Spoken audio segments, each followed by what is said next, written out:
"My dear fellow," said Sherlock Holmes as we sat on either side of the fire in his lodgings at Baker Street, "life is infinitely stranger than anything which the mind of man could invent. We would not dare to conceive the things which are really mere commonplaces of existence. If we could fly out of that window hand in hand, hover over this great city, gently remove the roofs, and peep in at the queer things which are going on, the strange coincidences, the plannings, the cross purposes, the wonderful chains of events, working through generations, and leading to the most outré results, it would make all fiction with its conventionalities and foreseen conclusions most stale and unprofitable." "And yet I am not convinced of it," I answered. "The cases which come to light in the papers are, as a rule, bald enough and vulgar enough. We have in our police reports realism pushed to its extreme limits, and yet the result is, it must be confessed, neither fascinating nor artistic." "A certain selection and discretion must be used in producing a realistic effect," remarked Holmes. "This is wanting in the police report, where more stress is laid, perhaps, upon the platitudes of the magistrate than upon the details, which to an observer contain the vital essence of the whole matter. Depend upon it, there is nothing so unnatural as the commonplace." I smiled and shook my head. "I can quite understand your thinking so," I said. "Of course, in your position of unofficial adviser and helper to everybody who is absolutely puzzled throughout 3 continents, you are brought in contact with all that is strange and bizarre. But here," I picked up the morning paper from the ground, "let us put it to a practical test. Here is the first heading upon which I come: A husband's cruelty to his wife. There is half a column of print, but I know without reading it that it is all perfectly familiar to me. There is, of course, the other woman, the drink, the push, the blow, the bruise, the sympathetic sister or landlady. The crudest of writers could invent nothing more crude." "Indeed, your example is an unfortunate one for your argument," said Holmes, taking the paper and glancing his eye down it. "This is the Dundas separation case, and, as it happens, I was engaged in clearing up some small points in connection with it. The husband was a teetotaler. There was no other woman, and the conduct complained of was that he had drifted into the habit of winding up every meal by taking out his false teeth and hurling them at his wife, which, you will allow, is not an action likely to occur to the imagination of the average story-teller. Take a pinch of snuff, doctor, and acknowledge that I have scored over you in your example." He held out his snuff-box of old gold, with a great amethyst in the centre of the lid. Its splendour was in such contrast to his homely ways and simple life that I could not help commenting upon it. "Ah," said he, "I forgot that I had not seen you for some weeks. It is a little souvenir from the King of Bohemia, in return for my assistance in the case of the Irene Adler papers." "And the ring?" I asked, glancing at a remarkable brilliant which sparkled upon his finger. "It was from the reigning family of Holland, though the matter in which I served them was of such delicacy that I cannot confide it even to you, who have been good enough to chronicle 1 or 2 of my little problems." "And have you any on hand just now?" I asked with interest. "Some 10 or 12, but none which present any feature of interest. They are important, you understand, without being interesting. Indeed, I have found that it is usually in unimportant matters that there is a field for the observation, and for the quick analysis of cause and effect which gives the charm to an investigation. The larger crimes are apt to be the simpler, for the bigger the crime, the more obvious, as a rule, is the motive. In these cases, save for one rather intricate matter which has been referred to me from Marseilles, there is nothing which presents any features of interest. It is possible, however, that I may have something better before very many minutes are over, for this is one of my clients, or I am much mistaken."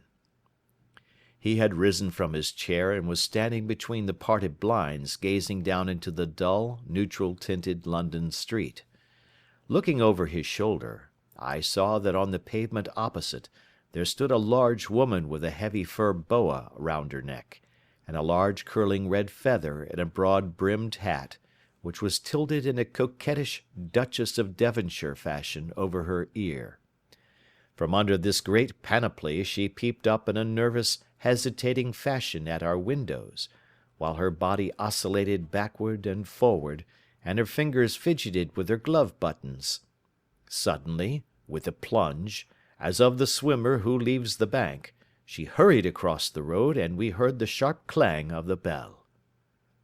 "I have seen those symptoms before," said Holmes, throwing his cigarette into the fire.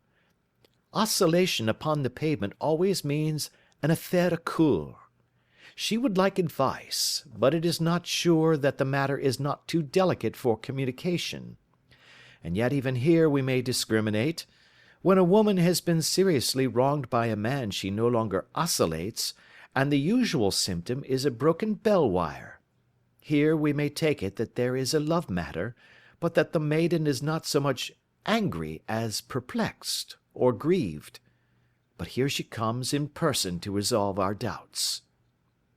As he spoke there was a tap at the door, and the boy in buttons entered to announce Miss Mary Sutherland, while the lady herself loomed behind his small black figure like a full-sailed merchantman behind a tiny pilot-boat.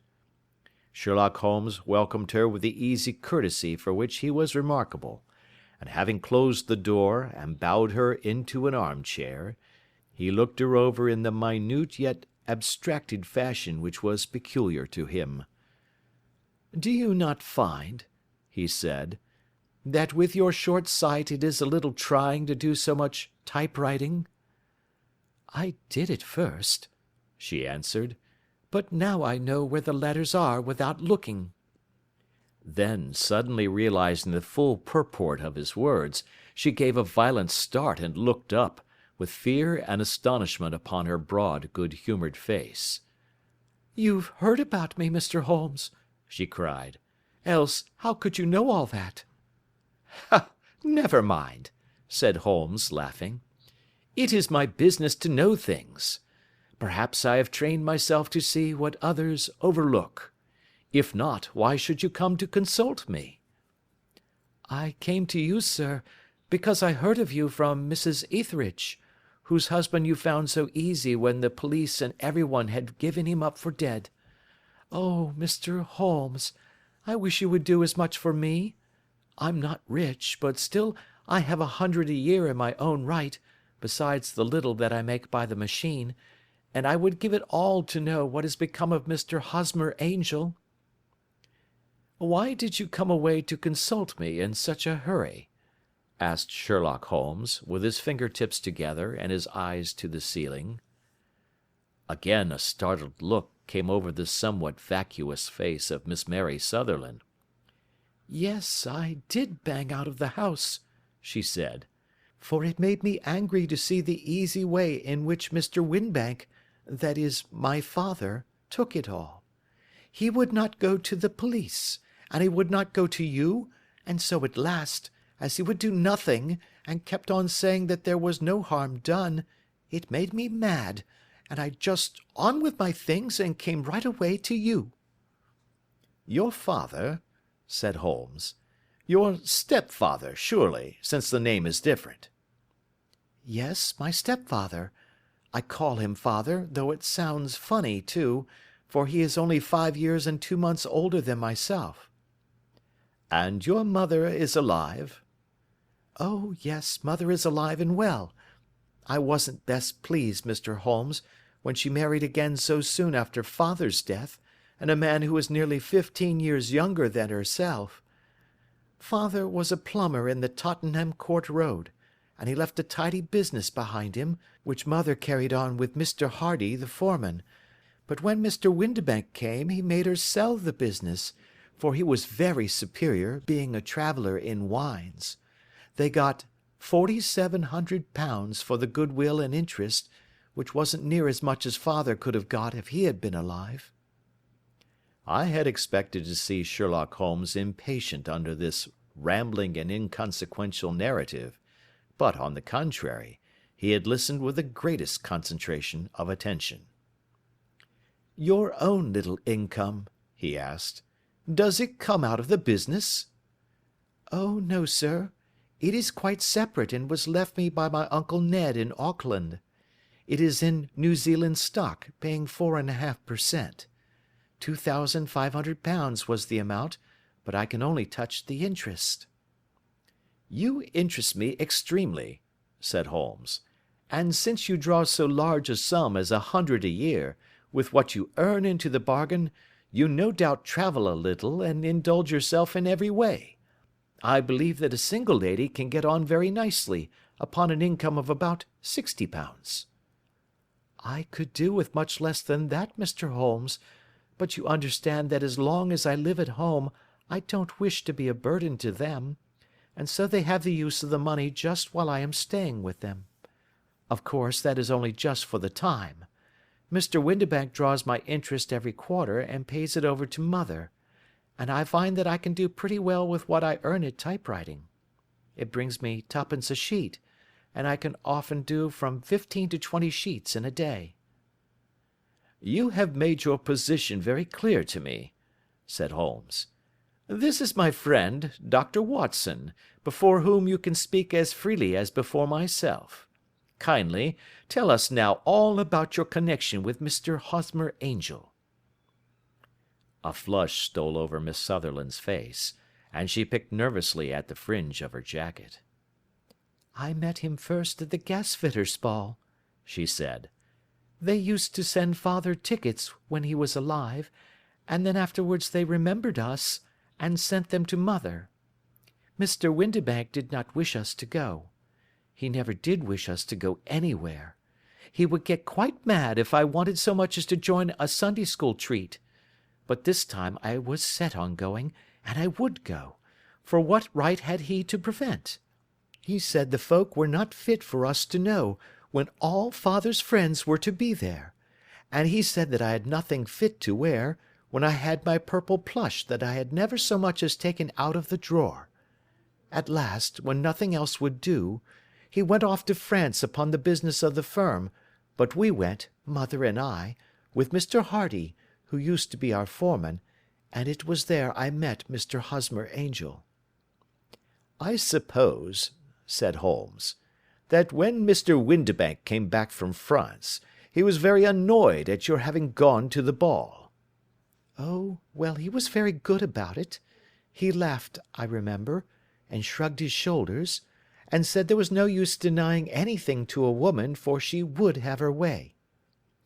"I see. Then at the gasfitters' ball you met, as I understand, a gentleman called Mr. Hosmer Angel." "Yes, sir. I met him that night, and he called next day to ask if we had got home all safe, and after that we met him. That is to say, Mr. Holmes, I met him twice for walks, but after that father came back again, and Mr. Hosmer Angel could not come to the house any more." "No." "Well, you know father didn't like anything of the sort. He wouldn't have any visitors if he could help it, and he used to say that a woman should be happy in her own family circle. But then, as I used to say to mother, a woman wants her own circle to begin with, and I had not got mine yet." "But how about Mr. Hosmer Angel? Did he make no attempt to see you?" "Well, father was going off to France again in a week, and Hosmer wrote and said that it would be safer and better not to see each other until he had gone. We could write in the meantime, and he used to write every day. I took the letters in the morning, so there was no need for father to know." "Were you engaged to the gentleman at this time?" "Oh, yes, Mr. Holmes. We were engaged after the first walk that we took. Hosmer, Mr. Angel, was a cashier in an office in Leadenhall Street, and—" "What office?" "That's the worst of it, Mr. Holmes. I don't know." "Where did he live, then?" "He slept on the premises." "And you don't know his address?" "No, except that it was Leadenhall Street." Where did you address your letters, then?" "To the Leadenhall Street post office, to be left till called for. He said that if they were sent to the office he would be chaffed by all the other clerks about having letters from a lady, so I offered to typewrite them, like he did his, but he wouldn't have that, for he said that when I wrote them they seemed to come from me, but when they were typewritten he always felt that the machine had come between us. That will just show you how fond he was of me, Mr. Holmes, and the little things that he would think of." "It was most suggestive," said Holmes. "It has long been an axiom of mine that the little things are infinitely the most important. Can you remember any other little things about Mr. Hosmer Angel?" "He was a very shy man, Mr. Holmes. He would rather walk with me in the evening than in the daylight, for he said that he hated to be conspicuous. Very retiring and gentlemanly he was. Even his voice was gentle. He'd had the quinsy and swollen glands when he was young, he told me, and it had left him with a weak throat and a hesitating, whispering fashion of speech.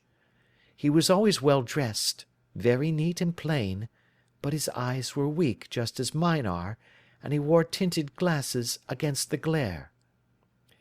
"Well, and what happened when Mr. Windibank, your stepfather, returned to France?" "Mr. Hosmer Angel came to the house again, and proposed that we should marry before father came back.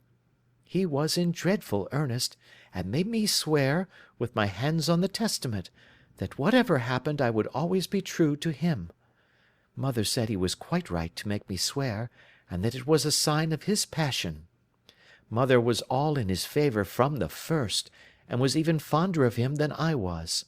Then, when they talked of marrying within the week, I began to ask about father, but they both said never to mind about father, but just to tell him afterwards, and mother said she would make it all right with him.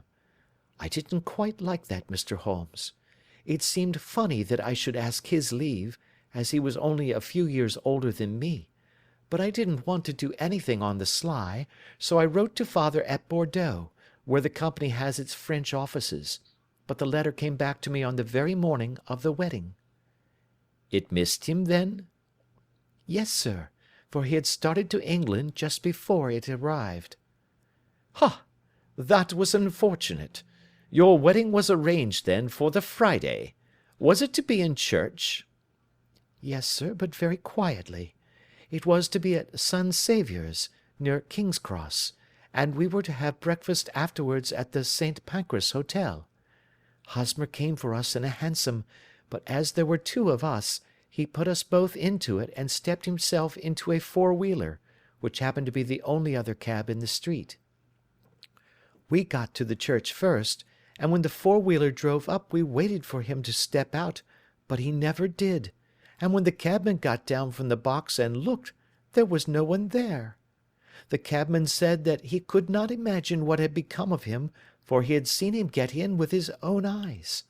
That was last Friday, Mr. Holmes, and I have neither seen nor heard anything since then to throw any light upon what has become of him." "It seems to me that you have been very shamefully treated," said Holmes. "Oh, no, sir. He was too good and kind to leave me so. Why, all the morning he was saying to me that, whatever happened, I was to be true, and that even if something quite unforeseen occurred to separate us, I was always to remember that I was pledged to him, and that he would claim his pledge sooner or later. It seemed strange talk for a wedding morning, but what has happened since gives a meaning to it." "Most certainly it does. Your own opinion is, then, that some unforeseen catastrophe has occurred to him?" "Yes, sir. I believe that he foresaw some danger, or else he would not have talked so, and then I think that what he foresaw happened." "But you have no notion as to what it could have been?" "None."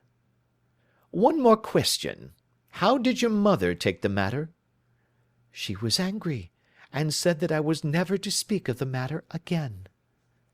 "And your father? Did you tell him?" "Yes, and he seemed to think, with me, that something had happened, and that I should hear of Hosmer again. As he said, what interest could anyone have in bringing me to the doors of the church, and then leaving me? Now, if he had borrowed my money, or if he had married me and got my money settled on him, there might be some reason, but Hosmer was very independent about money, and never would look at a shilling of mine. And yet, what could have happened? And why could he not write? Oh, it drives me half mad to think of it, and I can't sleep a wink at night." She pulled a little handkerchief out of her muff, and began to sob heavily into it. "I shall glance into the case for you," said Holmes, rising, "and I have no doubt that we shall reach some definite result. Let the weight of the matter rest upon me now, and do not let your mind dwell upon it further. Above all, try to let Mr. Hosmer Angel vanish from your memory, as he has done from your life." "Then you don't think I'll see him again?" "I fear not." "Then what has happened to him?" "You will leave that question in my hands. I should like an accurate description of him, and any letters of his which you can spare." "I advertised for him in last Saturday's Chronicle," said she. "Here is the slip, and here are 4 letters from him." "Thank you. And your address?" "Number 31 Lion Place, Camberwell." "Mr. Angel's address you never had, I understand. Where is your father's place of business?" "He travels for Westhouse and Marbank, the great claret importers of Fenchurch Street." "Thank you. You have made your statement very clearly.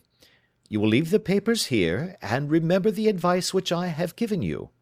Let the whole incident be a sealed book, and do not allow it to affect your life." "You are very kind, Mr. Holmes, but I cannot do that. I shall be true to Hosmer. He shall find me ready when he comes back." For all the preposterous hat and the vacuous face, there was something noble in the simple faith of our visitor which compelled our respect. She laid her little bundle of papers upon the table and went her way, with a promise to come again whenever she might be summoned. Sherlock Holmes sat silent for a few minutes with his finger-tips still pressed together, his legs stretched out in front of him, and his gaze directed upward to the ceiling. Then he took down from the rack the old and oily clay pipe, which was to him as a counsellor, and, having lit it, he leaned back in his chair, with the thick blue cloud-wreaths spinning up from him, and a look of infinite languor in his face. "Quite an interesting study, that maiden," he observed. "I found her more interesting than her little problem, which, by the way, is rather a trite one. You will find parallel cases, if you consult my index, in Andover in '77, and there was something of the sort at The Hague last year. Old as is the idea, however, there were 1 or 2 details which were new to me, but the maiden herself was most instructive." "You appeared to read a good deal upon her which was quite invisible to me," I remarked. "Not invisible, but unnoticed, Watson. You did not know where to look, and so you missed all that was important. I can never bring you to realize the importance of sleeves, the suggestiveness of thumbnails, or the great issues that may hang from a bootlace. Now, what did you gather from that woman's appearance? Describe it." "Well, she had a slate-coloured, broad-brimmed straw hat, with a feather of a brickish red. Her jacket was black, with black beads sewn upon it, and a fringe of little black jet ornaments. Her dress was brown, rather darker than coffee colour, with a little purple plush at the neck and sleeves. Her gloves were greyish and were worn through at the right forefinger. Her boots I didn't observe. She had small round hanging gold earrings, and a general air of being fairly well-to-do in a vulgar, comfortable, easy-going way." Sherlock Holmes clapped his hands softly together and chuckled. "'Pon my word, Watson, you are coming along wonderfully. You have really done very well indeed. It is true that you have missed everything of importance, but you have hit upon the method, and you have a quick eye for colour. Never trust to general impressions, my boy, but concentrate yourself upon details. My first glance is always at a woman's sleeve. In a man it is perhaps better first to take the knee of the trouser. As you observe, this woman had plush upon her sleeves, which is a most useful material for showing traces. The double line a little above the wrist, where the typewriter presses against the table, was beautifully defined. The sewing machine, of the hand type, leaves a similar mark, but only on the left arm, and on the side of it farthest from the thumb, instead of being right across the broadest part, as this was. I then glanced at her face, and, observing the dint of a pince-nez at either side of her nose, I ventured to remark upon short sight in typewriting, which seemed to surprise her. It surprised me. But surely it was obvious. I was then much surprised and interested on glancing down to observe that, though the boots which she was wearing were not unlike each other, they were really odd ones, the one having a slightly decorated toe cap, and the other a plain one. One was buttoned only in the 2 lower buttons out of 5, and the other at the 1st, 3rd, and 5th. Now, when you see that a young lady, otherwise neatly dressed, has come away from home with odd boots, half buttoned, it is no great deduction to say that she came away in a hurry. And what else? I asked, keenly interested, as I always was, by my friend's incisive reasoning. I noted, in passing, that she had written a note before leaving home, but after being fully dressed. You observed that her right glove was torn at the forefinger, but you did not apparently see that both glove and finger were stained with violet ink. She had written in a hurry and dipped her pen too deep. It must have been this morning, or the mark would not remain clear upon the finger. All this is amusing, though rather elementary, but I must go back to business, Watson. Would you mind reading me the advertised description of Mr. Hosmer Angel? I held the little printed slip to the light.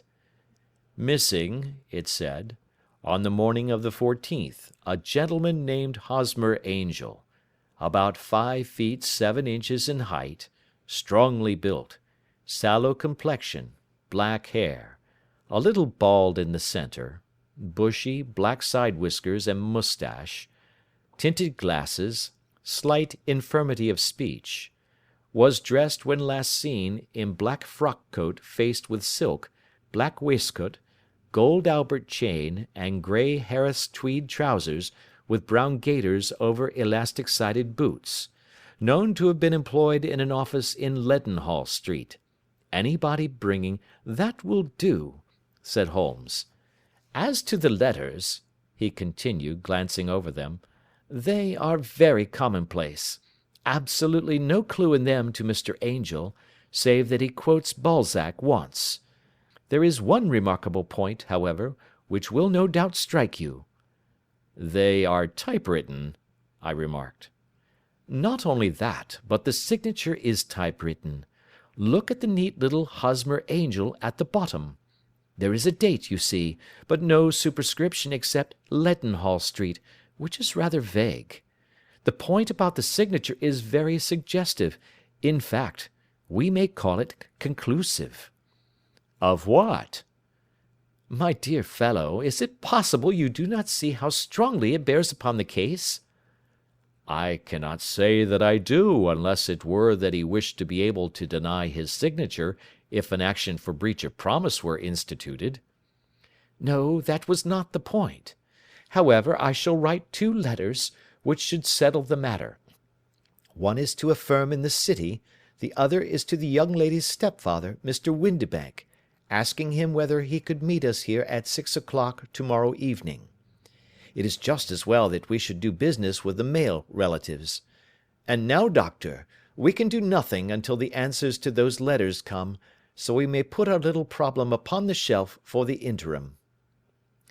I had had so many reasons to believe in my friend's subtle powers of reasoning and extraordinary energy in action, that I felt that he must have some solid grounds for the assured and easy demeanour with which he treated the singular mystery which he had been called upon to fathom.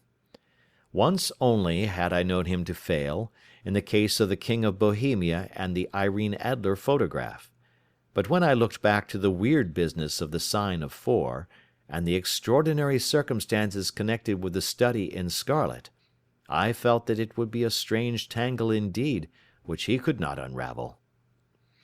I left him then, still puffing at his black clay pipe, with the conviction that when I came again on the next evening, I would find that he held in his hands all the clues which would lead up to the identity of the disappearing bridegroom of Miss Mary Sutherland. A professional case of great gravity was engaging my own attention at the time, and the whole of next day I was busy at the bedside of the sufferer. It was not until close upon 6 o'clock that I found myself free, and was able to spring into a hansom and drive to Baker Street, half afraid that I might be too late to assist at the dénouement of the little mystery. I found Sherlock Holmes alone, however, half asleep, with his long, thin form curled up in the recesses of his armchair. A formidable array of bottles and test tubes, with the pungent, cleanly smell of hydrochloric acid, told me that he had spent his day in the chemical work which was so dear to him. "Well, have you solved it?" I asked as I entered. Yes, it was the bisulfate of baryta. "No, no, the mystery!" I cried. Oh, that! I thought of the salt that I had been working upon. There was never any mystery in the matter, though, as I said yesterday, some of the details are of interest. The only drawback is that there is no law, I fear, that can touch the scoundrel." "Who was he, then, and what was his object in deserting Miss Sutherland?"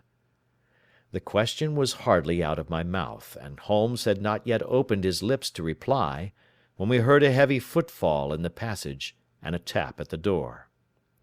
"This is the girl's stepfather, Mr. James Windibank," said Holmes. "He has written to me to say that he would be here at 6. Come in." The man who entered was a sturdy, middle-sized fellow, some 30 years of age, clean-shaven, and sallow-skinned, with a bland, insinuating manner, and a pair of wonderfully sharp and penetrating grey eyes. He shot a questioning glance at each of us, placed his shiny top-hat upon the sideboard, and with a slight bow sidled down into the nearest chair. "Good evening, Mr. James Windibank," said Holmes. "I think that this typewritten letter is from you, in which you have made an appointment with me for 6 o'clock?" "Yes, sir. I am afraid that I am a little late, but I am not quite my own master, you know. I am sorry that Miss Sutherland has troubled you about this little matter, for I think it is far better not to wash linen of the sort in public. It was quite against my wishes that she came, but she is a very excitable, impulsive girl, as you may have noticed, and she is not easily controlled when she has made up her mind on a point. Of course, I did not mind you so much, as you are not connected with the official police, but it is not pleasant to have a family misfortune like this noised abroad. Besides, it is a useless expense, for how could you possibly find this Hosmer Angel?" "On the contrary," said Holmes quietly, "I have every reason to believe that I will succeed in discovering Mr. Hosmer Angel." Mr. Windibank gave a violent start and dropped his gloves. "I am delighted to hear it," he said. "It is a curious thing," remarked Holmes, "that a typewriter has really quite as much individuality as a man's handwriting. Unless they are quite new, no two of them write exactly alike. Some letters get more worn than others, and some wear only on one side. Now, you remark in this note of yours, Mr. Windibank, that in every case there is some little slurring over of the E, and a slight defect in the tail of the R. There are 14 other characteristics, but those are the more obvious." "We do all our correspondence with this machine at the office, and no doubt it is a little worn," our visitor answered, glancing keenly at Holmes with his bright little eyes. "And now I will show you what is really a very interesting study, Mr. Windibank," Holmes continued. "I think of writing another little monograph some of these days on the typewriter, and its relation to crime. It is a subject to which I have devoted some little attention. I have here 4 letters which purport to come from the missing man. They are all typewritten. In each case, not only are the E's slurred and the R's tailless, but you will observe, if you care to use my magnifying lens, that the 14 other characteristics to which I have alluded are there as well." Mr. Windibank sprang out of his chair and picked up his hat. "I cannot waste time over this sort of fantastic talk, Mr. Holmes," he said. "If you can catch the man, catch him, and let me know when you have done it." "Certainly," said Holmes, stepping over and turning the key in the door. "I let you know then that I have caught him." "What? Where?"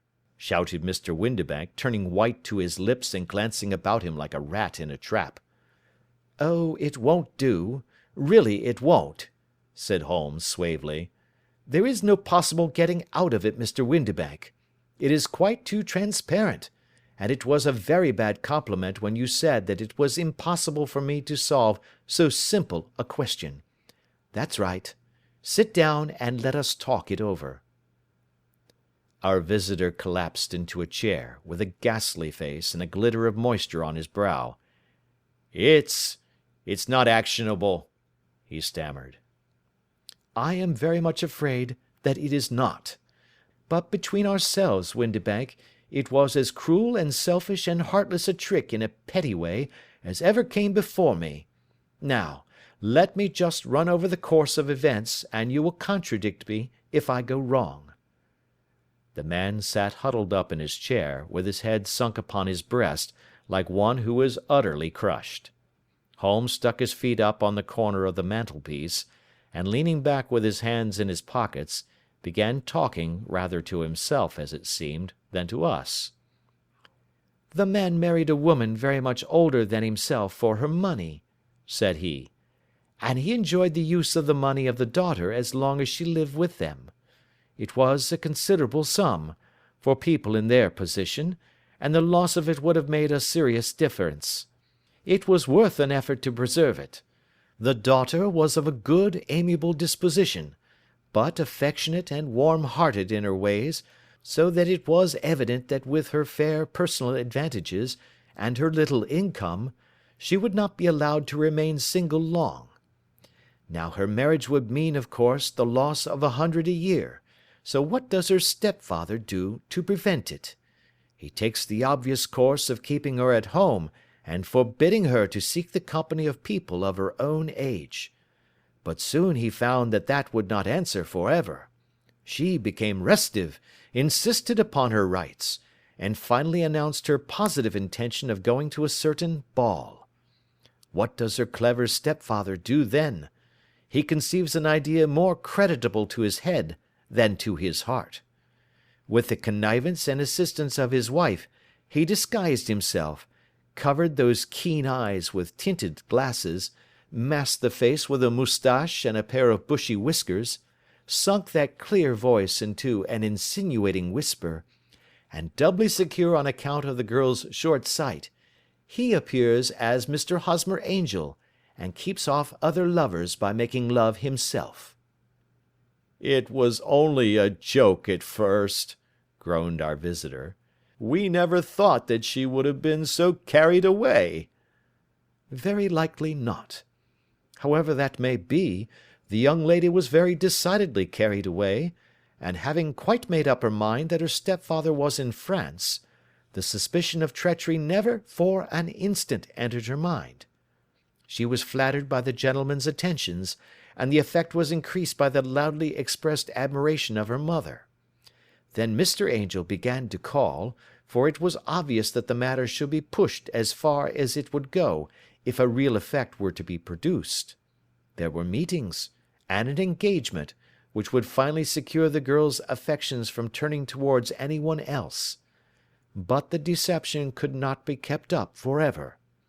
These pretended journeys to France were rather cumbrous. The thing to do was clearly to bring the business to an end in such a dramatic manner that it would leave a permanent impression upon the young lady's mind, and prevent her from looking upon any other suitor for some time to come. Hence those vows of fidelity exacted upon a testament, and hence also the allusions to a possibility of something happening on the very morning of the wedding.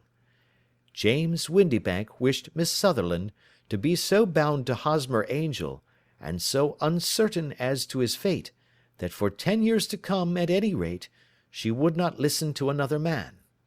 As far as the church door he brought her, and then, as he could go no farther, he conveniently vanished away by the old trick of stepping in at one door of a four-wheeler, and out at the other. I think that was the chain of events, Mr. Windibank." Our visitor had recovered something of his assurance while Holmes had been talking, and he rose from his chair now with a cold sneer upon his pale face. "It may be so, or it may not, Mr. Holmes," said he. "But if you are so very sharp, you ought to be sharp enough to know that it is you who are breaking the law now, and not me. I have done nothing actionable from the first, but as long as you keep that door locked, you lay yourself open to an action for assault and illegal constraint." "The law cannot, as you say, touch you," said Holmes, unlocking and throwing open the door. "Yet there never was a man who deserved punishment more.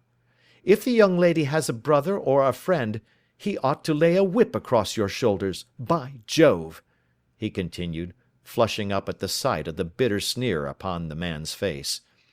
"It is not part of my duties to my client, but here's a hunting crop handy, and I think I shall just treat myself to—" He took 2 swift steps to the whip, but before he could grasp it there was a wild clatter of steps upon the stairs, the heavy hall door banged, and from the window we could see Mr. James Windibank running at the top of his speed down the road. "There's a cold-blooded scoundrel," said Holmes, laughing, as he threw himself down into his chair once more. "That fellow will rise from crime to crime until he does something very bad and ends on a gallows. The case has, in some respects, been not entirely devoid of interest." "I cannot now entirely see all the steps of your reasoning," I remarked. "Well, of course it was obvious from the first that this Mr. Hosmer Angel must have some strong object for his curious conduct, and it was equally clear that the only man who really profited by the incident, as far as we could see, was the stepfather. Then the fact that the 2 men were never together, but that the one always appeared when the other was away, was suggestive. So were the tinted spectacles and the curious voice, which both hinted at a disguise, as did the bushy whiskers. My suspicions were all confirmed by his peculiar action in typewriting his signature, which, of course, inferred that his handwriting was so familiar to her that she would recognize even the smallest sample of it. You see, all these isolated facts, together with many minor ones, all pointed in the same direction." "And how did you verify them?" "Having once spotted my man, it was easy to get corroboration. I knew the firm for which this man worked. Having taken the printed description, I eliminated everything from it which could be the result of a disguise, the whiskers, the glasses, the voice, and I sent it to the firm, with a request that they would inform me whether it answered to the description of any of their travellers. I had already noticed the peculiarities of the typewriter, and I wrote to the man himself at his business address, asking him if he would come here. As I expected, his reply was typewritten, and revealed the same trivial but characteristic defects. The same post brought me a letter from Westhouse and Marbank, of Fenchurch Street, to say that the description tallied in every respect with that of their employee, James Windibank.